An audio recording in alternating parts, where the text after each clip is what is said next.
Som falando. Tá? Oi.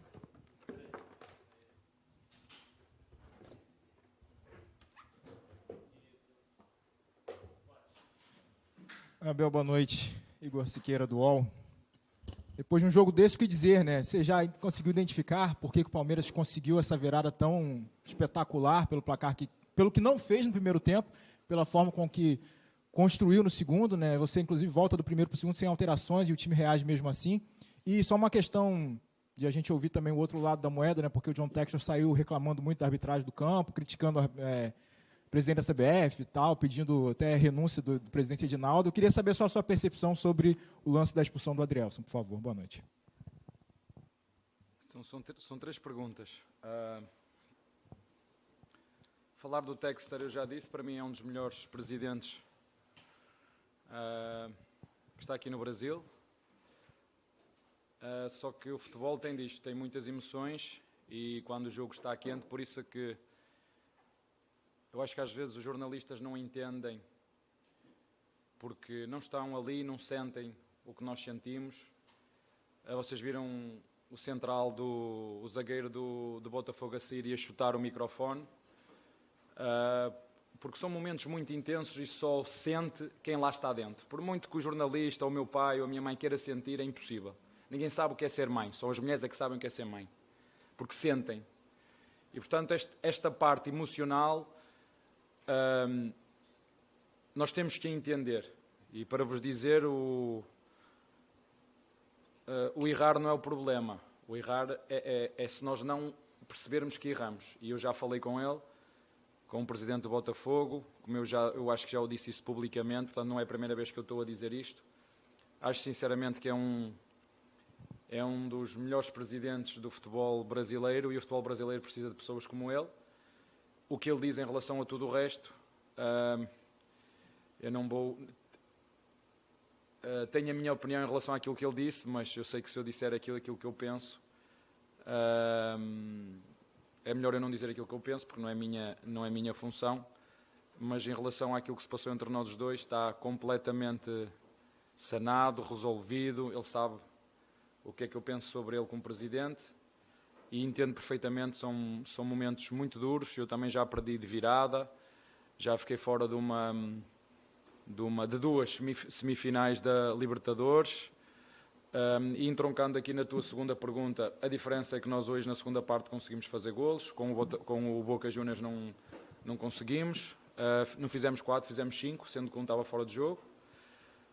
A primeira parte não correu bem, por isso é que eu não fiz alterações, porque o nosso encaixe defensivo, o Botafogo, nós sabíamos que eles jogavam com dois médios, com o Carlos Eduardo mais próximo do Tiquinho, mas o que aconteceu, eles espetaram bem os dois pontas e o Tiquinho e o Carlos Eduardo andaram para trás, o que nos dificultou no início. Nós não conseguimos marcar a saída nem do zagueiro nem do lateral deles, e portanto isso aí é um erro tático, foi um erro tático e tática de treinador. Mas a forma como nós sofremos os golos, o primeiro golo é uma transição do adversário, o segundo golo é um escanteio e o terceiro golo é a prova da nossa desorganização e a falta de inspiração na primeira parte. É um lançamento do lado esquerdo do Rios, vai passar para o Veiga, que lança para as costas, demonstra bem a nossa falta de equilíbrio nesse momento. E respondendo à terceira pergunta, não é só uma equipa no Brasil capaz de fazer o que nós fizemos aqui, quer gostem ou não, quer a gente ganhe títulos ou não. Só uma equipa capaz de fazer este tipo de jogos, que é a nossa, e mais uma vez esta equipa mostrou a mentalidade que tem, a força que tem, e foi uma vitória importante para nós. O objetivo não se vai alterar, é um jogo de cada vez, em cada jogo jogar para ganhar. É verdade, a expulsão, eu fiquei, no mínimo tinha que haver um amarelo ali, no mínimo, e o árbitro não deu nada e depois transformou-se numa expulsão. Eu já apanhei muito do STJD, muito, e apanhei, e outros colegas meus fizeram o mesmo que eu e tiveram não a mesma penalização do que eu, mas eu guardo tudo, como disse, eu perdoo toda a gente, mas não me esqueço de nada. Bel, boa noite. Seguindo essa linha que você disse que só tem uma equipe que é possível fazer isso, muita gente já descartava, talvez muitos torcedores, rivais, descartavam o Palmeiras na briga do título. Essa partida de hoje, pela forma que foi, não só os 3 pontos, mas tudo que construiu a história do jogo de hoje, coloca o Palmeiras na briga pelo título ou o Palmeiras nunca esteve fora da briga do título? Eu não vou alterar aquilo que disse há uma volta atrás, quando o Botafogo nos ganhou em nossa casa. Disse que o Botafogo tinha tudo para ser campeão e é a única equipa que depende deles para ser campeão. É a única. Portanto, tem essa vantagem e isso eu não vou alterar. Nós vamos procurar fazer os nossos jogos. Temos saídas muito difíceis. Hoje era muito difícil. Jogámos em casa agora outro jogo difícil. Quem conhece o Brasileirão, como eu agora conheço, em cima dos 3 anos que tenho aqui, sabe que cada jogo é de tripla. E, portanto, é um jogo de cada vez. Não vou mudar o discurso. Entendo o que vocês vão dizer. Os jornalistas vão começar agora a dizer que o Palmeiras, não é? Os mesmos jornalistas que influenciaram negativamente que o Palmeiras estava morto, que depois influenciam as nossas massas, que depois, por sua vez, criticam os jogadores, criticam o treinador, mas é assim. Mas pronto, o que nós temos que continuar a fazer é isto, é perceber que não vamos ganhar sempre, mas esta atitude, nem contra o Boca, nem contra o São Paulo, quando perdemos na Copa do Brasil, e portanto também perder para aquele que foi campeão é sinal que tudo fizeram e que nós saímos da competição pelo campeão, que o São Paulo foi o São Paulo que foi campeão. Portanto é um jogo de cada vez, foi um jogo que vai ficar nas nossas memórias, que vai ficar na minha memória seguramente. Nós já até nos treinos nós acreditamos que é possível virar jogos de 6-0 para 8-7. E, portanto, isso depois passa pós jogo e foi um jogo, como te disse, que nos correu bem, conseguimos marcar muitos golos, ao contrário de outros jogos que, por exemplo, por muito que nos queiram criticar quanto ao Santos, a minha responsabilidade como treinador é fazer a análise, não em cima do resultado, mas das oportunidades que nós falhamos. E, por exemplo, contra o Santos perdemos o jogo e não devíamos ter perdido esse jogo, e perdemos porque não fomos capazes das 4 ou 5 que criámos fazer golo, e hoje fizemos só na segunda parte 5 golos, né? Sendo que um estava fora de jogo. Oi, Abel, boa noite. Queria falar um pouco sobre esse lado emocional, né? Quando o Endrick faz o primeiro gol, ele vira para os companheiros e fala: me dá a bola, eu quero a bola. O que isso representa? O que isso te mostra como treinador, quando você tem um jogador de 17 anos assim e o elenco que de algum jeito não desistiu? Isso é o que mais me enche de orgulho desta equipa, mas não é de hoje, é de sempre. Embora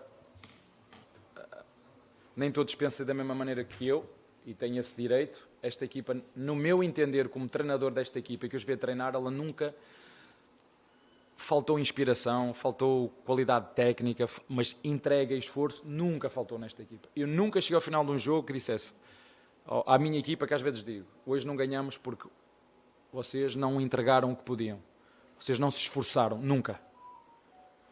Às vezes acontece estarmos menos inspirados.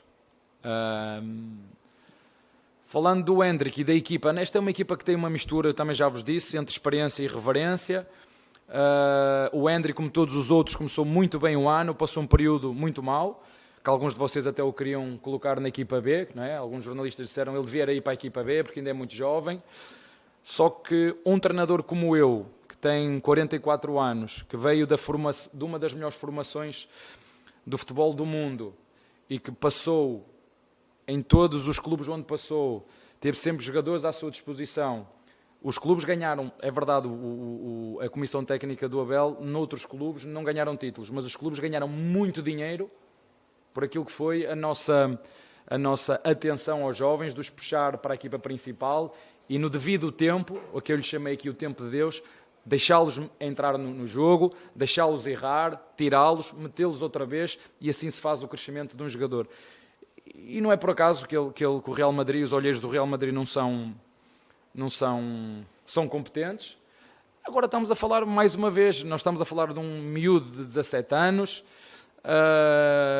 que ainda não é maior de idade, que tem oscilações, mas é sempre bom porque esta mistura entre a irreverência deles, dos mais jovens, e da experiência dos mais velhos, dá nesta mística. E eu disse-lhes, ao intervalo, disse-lhes duas coisas. É impossível fazermos pior do que esta primeira parte, portanto, a segunda parte nós vamos melhorar seguramente, e era fundamental nós entrarmos, fazermos um golo para tentar entrar no jogo. E correu tudo bem, fizemos um golo, fizemos logo a seguir outro, mas estava fora de jogo. Logicamente que o nosso adversário com -1 nos criou ainda mais vantagem, as substituições também foram no sentido sempre de ir arriscando e ao contrário de outros jogos que podíamos ter ganho. Esta última bola, por exemplo, do Murilo que entrou, o Rony teve 2 contra o Boca para fazer o 2-1 e nós não conseguimos fazer, e o futebol é assim mesmo, o futebol é mágico por isto mesmo. Oi, Abel, tudo bem? David Sharp, do Antenados na Jogada. Eu queria que você explicasse um pouco melhor o que deu tão errado taticamente no primeiro tempo, porque você falou que a questão tática é treinador, mas o Palmeiras teve 2 finalizações contra 15 do Botafogo. Apesar de ter tido mais posse de bola, o Botafogo poderia ter feito, além de 3, uns 4, 5 no primeiro tempo e não fez. Então, o que deu de tão errado? Foram os 3 zagueiros que você colocou? O que deu de tão errado no primeiro tempo? Como essa pergunta é tão acertada, eu vou-te dizer para tu ficares a saber tanto como eu. Faltava só um dos nossos laterais desfazer da linha de 5 e bater no lateral deles. Só isso que faltava. Foi a única alteração que eu fiz da primeira para a segunda parte. E na primeira parte ficaram os nossos 2 laterais agarrados aos pontas deles. E o resultado da minha comunicação é aquilo que eu vejo em campo. Portanto, o que eu lhes disse não foi interpretado, então eu parto do princípio que a responsabilidade é minha. Portanto, foi isso que nós trocámos na segunda parte. Voltei se calhar a falar no português do Brasil, porque eu acho que eles não entenderam aquilo que eu disse, mas a responsabilidade é minha, porque é tático, e tático é minha. E é verdade que só fizemos essa finalização, mas tem a ver com a forma como nós defendemos. A forma como defendemos influencia a forma de atacar, e a forma de atacar influencia a forma de defender. Estão as duas interligadas. E, muito honestamente, ao final da primeira parte, o resumo que eu fiz foi: eu não ajudei os meus jogadores com a ideia que eu tinha. Então o que nós fizemos foi corrigir e ser muito claros e específicos naquilo que queríamos na segunda parte. E eles fizeram e correu tudo bem. Abel, boa noite, bom revê-lo. Gil Carvalho, Rádio Superando Gigantes Esportes. Abel, eu estava em transmissão e observava você quando a sua equipe tomou os 3 gols. Aí eu lembro que o narrador falou: Gil, e o Abel? Eu falei: o Abel está olhando para o campo, pensativo, mas eu não consigo, Garcia Júnior, da Rádio Sonora, né? Não consigo dizer para você o que está na cabeça do Abel, porque eu me colocando no lugar dele, eu não sei, eu estaria perdido, porque eu não sei o que fazer no vestiário, tomando de 3 gols no primeiro tempo, vendo o Botafogo jogar um futebol tão primoroso como a gente está vendo. Você já falou, né, que comentou com eles, e aí eles reagiram, mas assim, como que é? Você está vendo o seu time perder de 3, vendo uma equipe perder 2 gols claros, que o Botafogo perdeu, poderia ser 5 no primeiro tempo, e você, aqui dentro, conseguir ir lá dentro e falar: poxa, a gente tem que virar.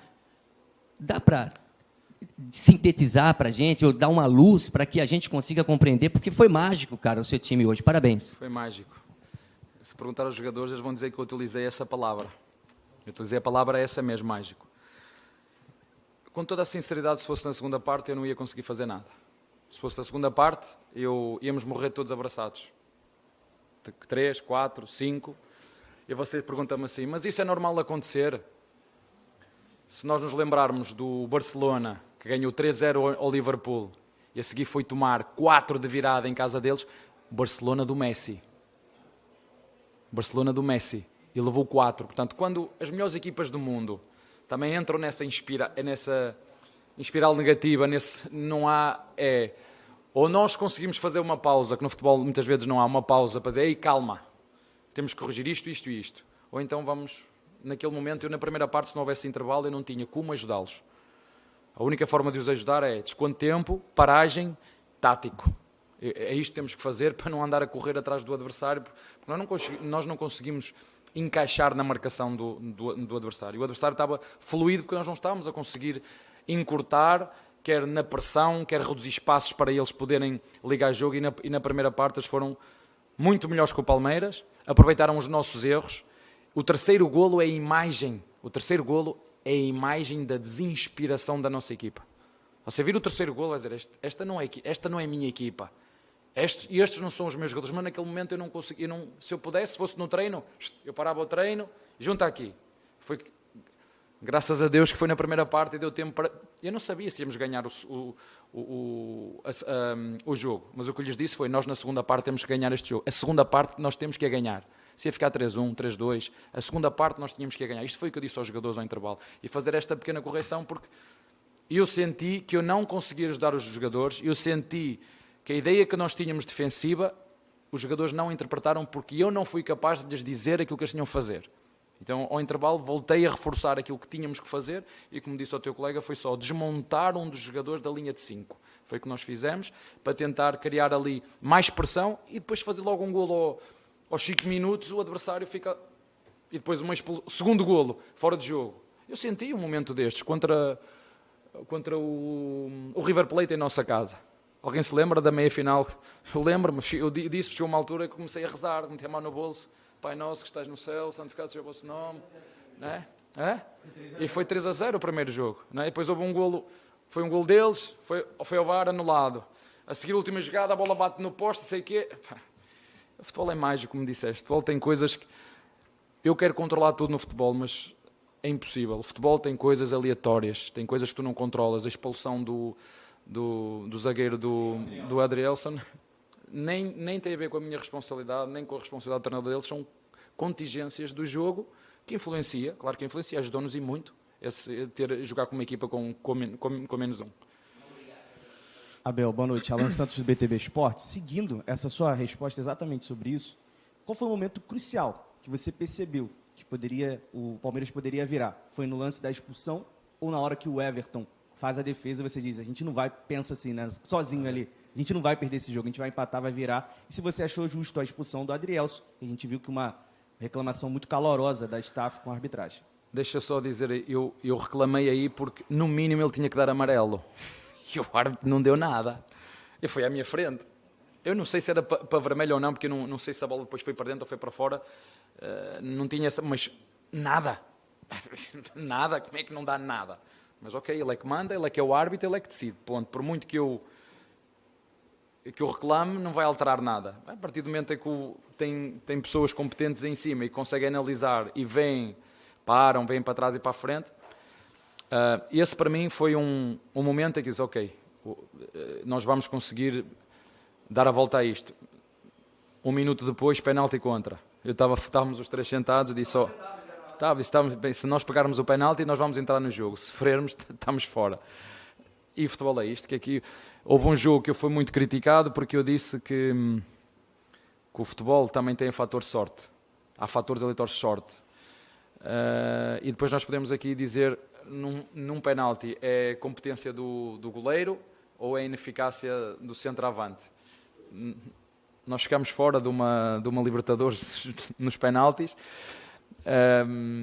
Eu acredito que é um bocadinho, mas é impossível tu no treino replicares a emoção e a sensação de ir bater um penalti, replicar aquele momento que o jogador sai do meio campo até pegar a bola para bater na marca. Não há treinador nenhum que consiga replicar ou treinar essas emoções que vão dentro do jogador, bate para a direita, bate para a esquerda, não há, só cada um sente à sua maneira. E há uns que são melhores do que outros. E essa aqui é a verdade dos factos, por isso eu concordo com o que estás a dizer, mas é bom para ele, dá-lhe confiança. Às vezes, já vos disse isso, passou-se com o Veiga. Os jogadores sabem, e eu digo isto sempre aos nossos torcedores, muitas vezes eles são influenciados por influenciadores e falam coisas que não devem falar para os jogadores que entregam tudo. E os jogadores, tal como o treinador, sabem muito bem o que é que significa a palavra gratidão. Gratidão. E nós não queremos que nos aplaudam ou que nos incentivem ou que nos elogiem quando nós jogamos mal ou quando as coisas não correm. Só que nós também não queremos sentir ingratidão. E algumas, a gente não sabe, muitas vezes não são torcedores do Palmeiras que o fazem. Muitas vezes não são. Mas os jogadores sentem. E a minha função também é trabalhar em cima deles, perceber o contexto que estão, como é que isto funciona, quais são as notícias que têm mais impacto, não é? Não sei quem detona, esse detona, não sei quem, pronto, vocês gostam de utilizar detona e não sei quê, torcida de uma equipa escolheu um alvo e detona este jogador. Pronto, se o jogador não for mentalmente forte, se não tiver ajuda dos colegas, do treinador, da estrutura, vocês veem, aquele caso do jogador de São Paulo, o Alisson, não foi? Não é Alisson? O Alisson, não é? E que foi preciso o Mike que o ajudou. Há muitos casos desses aqui no Brasil que vocês não sabem. Há muitos casos desses. Por isso é que é tão difícil jogar aqui no Brasil. Por isso é que as pessoas dizem que o futebol brasileiro não dá saúde a ninguém. E tu tens que depois pensar, será que vale a pena continuar? Será que vale a pena aturar isto tudo? Será que eu ainda tenho saco para aturar isto tudo? E para depois não ter estes problemas, porque isto realmente chega a uma altura que se tu mentalmente não fores forte e equilibrado e não tiveres pessoas ao teu redor que te ajude, não queremos chegar a este ponto. Porque chega a ser agressivo. As críticas, elas têm que existir, claro que sim. Eu estou há 24 anos nisto e é assim que funciona. Críticas e elogios. Agora, há críticas aqui que passam do limite, chegam a ser ofensivas. Isto depois tem impacto, não é? Tem impacto nos jogadores, e seja dos jogadores do Palmeiras, do Flamengo, do Corinthians. Nós assistimos. Porquê que o William, vocês nunca se pararam para ler o que é que o William disse quando foi embora do Corinthians? E está super feliz agora onde está e joga... Quer dizer uma coisa, mas não posso dizer, joga muito, não é? E nós tivemos, o futebol brasileiro teve a oportunidade de ter aqui um jogador deste nível e não o quis. Ele disse, não, eu não vou pegar na minha família, eu quero viver a minha vida, não vou ficar aqui a aturar isto. E é isto que nós temos que pensar todos, os treinadores, a CBF, o sindicato de jornalistas. É isto que nós queremos para o futebol brasileiro? Nós queremos ter aqui os melhores treinadores? Ou será que este treinador aqui está a mais, é melhor tirá-lo daqui? É melhor continuar a fazer comunicados disto e daquilo para o mandar embora ou não, mas é trazer os melhores. Já que nós temos muitos torcedores, os jogos estão sempre cheios, independentemente de quem ganhou hoje aqui. Claro que nós estamos contentes e o Botafogo está triste. Eu entendo que está, porque já me aconteceu isto, mas foi um espetáculo, é isto que as pessoas querem. Foi emoção do primeiro ao último segundo. Minhas filhas ligaram, pai, assim não dá. Assim você me arrebenta, assim jogar assim não dá. Assim o Palmeiras dá cabo do meu coração. Eu disse, filha, isto é o Brasil. Se quisermos jogar de outra maneira, temos que ir para o outro lado. Não dá para continuar assim. Aqui é assim que funciona. E aí é este o apelo que eu vos faço a vocês. É, se querem os melhores aqui, claro que temos é que escolher a forma como nós queremos criticar. Sejam os jogadores, sejam os treinadores, sejam os dirigentes. E essa responsabilidade é de todos. É nossa. Daqueles que fazem o futebol. E quem é que faz o futebol? São os dirigentes, são os árbitros, são os jogadores, são os treinadores, são os jornalistas, são os comentadores, são os ex... É tudo. E todos nós temos essa responsabilidade. Mas isso é uma coisa que leva tempo, mas nós temos que pensar nisso. É isso que queremos. Por isso é que eu falo, quando falo do William, e podia ser da nossa equipa, podia ser um jogador da nossa equipa. Foi um jogador que eu aprendi a admirar. Mas quando ele sai do Corinthians, e podia estar a falar do Palmeiras, que é igual. O que se passa no Corinthians, do torcida com os jogadores, é igual ao que se passa no Flamengo, é igual ao que se passa no Santos, é igual ao que se passa no São Paulo, é igual ao que se passa no Palmeiras. Se não ganha, tem a torcida toda. A torcida, uma parte da torcida. E depois, nós mandamos jogadores com esta qualidade embora, depois querem que o futebol brasileiro melhore como? Se os jogadores chegam a uma altura e são tratados desta maneira, que dizem, não, deixa-me que eu vou sair daqui, vou para a Inglaterra, as pessoas lá respeitam-me, as pessoas lá sabem que eu vou jogar bem e a seguir vou jogar mal porque faz parte. Isto acontece com o Neymar, acontece com o Messi, acontece com o Ronaldo, acontece com todos no mundo, mas aqui não se perdoa. Aqui não se perdoa se jogar mal, não se perdoa. Tem que se escolher um vilão. Quem é? És tu aí. Tu é que falhaste o golo, és tu o culpado. E os outros 11 que estão lá dentro? E o treinador? E quando, se nós virmos isto num todo, eu acredito que nós podemos ter muitos Williams aqui. Mas isso era uma coisa que devia fazer refletir todo o mundo. Porquê é que jogadores como o William decidem vir e depois chegam a uma altura e dizem, meus amigos, eu não estou para aturar mais isto, e vão embora? Isto é uma coisa para todos nós pensarmos, está bem? Um abraço.